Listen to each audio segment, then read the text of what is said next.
हाय दोस्तों, मैं सलभ जैन आपका स्वागत करता हूं ओरा न्यूज के एक फ्रेश एपिसोड में। पूर्व इसरो प्रमुख ने दी चेतावनी, हाइपरसोनिक मिसाइलों को रोकना बेहद मुश्किल, भारत को सैकड़ों उपग्रहों की जरूरत। पूर्व इसरो प्रमुख श्री सोमनाथ सर ने कहा है कि बड़े पैमाने पर उपग्रह सहायता के बिना भारतीय सशस्त्र बलों को संकट के समय अंधेरे स्थानों पर जाने के लिए जोखिम है। हवाई और साइबर मोर्चों पर आधुनिक युद्ध का नया आकार दिया है। इससे में अंतरिक्ष राष्ट्रीय रक्षा के लिए निर्णायक क्षेत्र के रूप में उभरा है। इसरो के प्रमुख एस सोमनाथ ने चेतावनी दी है कि बड़े पैमाने पर उपग्रह सहायता के बिना भारत के सशस्त्र बलों को संकट के समय में अंधे स्थानों पर जोखिम उठाना पड़ सकता है, जो कि ऐसे युग में अस्वीकार्य कमजोरी है।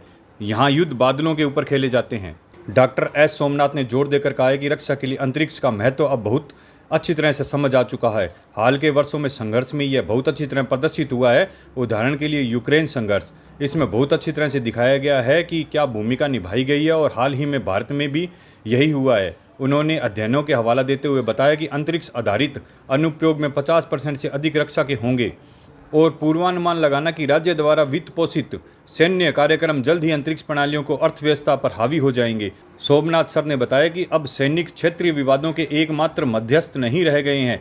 कई संघर्ष कब्जे में नहीं होते हैं, अब साइबर युद्ध छिड़ते हैं। अब युद्ध में समस्याएं और तबाही मचाने के लिए लड़े जाते हैं। इस संदर्भ में उपग्रह सुरक्षित कमान के लिए महत्वपूर्ण संचार ढांचे और वास्तविक समय के खतरों को ट्रैक करने के लिए अवलोकन ढांचे को प्रदान करते हैं। सोमनाथ ने उल्लेख किया है कि अमेरिका की योजना 500 उपग्रहों का एक समूह बनाने की है, एक पूर्व चेतावनी प्रणाली और एक तटस्थ प्रणाली के लिए प्रक्षेपणों का पता लगाने और प्रभाव से पहले जवाबी उपयोग मार्गदर्शन करने के लिए। उन्होंने चेतावनी दी है कि भारत को इस बड़े पैमाने पर काम करना होगा। आपको ऐसे सैकड़ों उपग्रहों की आवश्यकता है जिनकी निगरानी अवधि मुश्किल से 15 मिनट से कम होती है। अगले उपग्रह को उस क्षेत्र को कवर करने के लिए तुरंत आना चाहिए, दृश्यम इमरजेंसी से परे। सोमनाथ ने night vision, thermal radar, multi spectral और हाइड्रोस्पेक्टर सेंसर की मांग की है, जिसमें से प्रत्येक AI संचालित एनालिस्ट को युद्ध से मैदानों को निर्णय लेने में बड़े डेटा पर डिजिटल करने के लिए लिखता है। उन्होंने कहा है कि उपग्रहों को खुद को आक्रामक प्लेटफार्म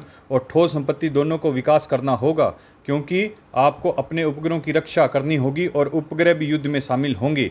सरल भाषा में कहें तो सोमनाथ सर ने ये चेतावनी दी है कि भारत को जल्दी से जल्दी अमेरिका के तर्ज पे अपने उपग्रह ज़्यादा से ज़्यादा, अमेरिका ने जैसे 500 उपग्रहों की बात कही है, तो हमें भी उससे ज़्यादा उपग्रह तैयार करने होंगे जो हर 15 मिनट में उसी कक्षा का अवलोकन करे जिस कक्षा में युद्ध हो रहा है, जिससे हमें लगातार डाटा प्राप्त होता रहे और हम युद्ध को बिना देखे नहीं लड़ रहे हों। यानी एक अंधे आदमी को युद्ध के मैदान में छोड़ देना, ऐसी स्थिति हमारी न हो। भारत माता की जय।